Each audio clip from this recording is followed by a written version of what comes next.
ഉണ്ടപ്പൻ ചേട്ടനും പാച്ചുവും നടക്കാൻ ഇറങ്ങിയപ്പോഴാണ് ആ വലിയ ശബ്ദം കേട്ടത്. ആദ്യം ഒന്ന് പേടിച്ചെങ്കിലും അവർ ചുറ്റുപാടും നോക്കി.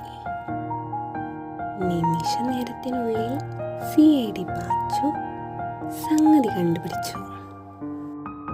ഒരാനക്കുട്ടി ഇരുന്ന് കരയുകയാണ്.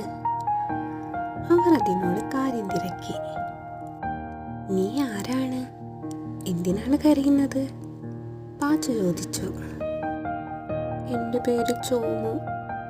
അമ്മയോട് പിണങ്ങി വീട്ടിൽ നിന്നിറങ്ങിയതാ. ഇപ്പോൾ തിരിച്ചു പോകാൻ വഴി അറിയുന്നില്ല.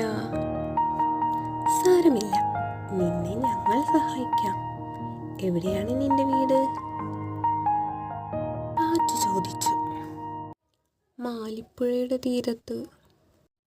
പാച്ചുവും ഉണ്ടപ്പൻ ചേട്ടനും അവനെ വീട്ടിലെത്തിച്ചു.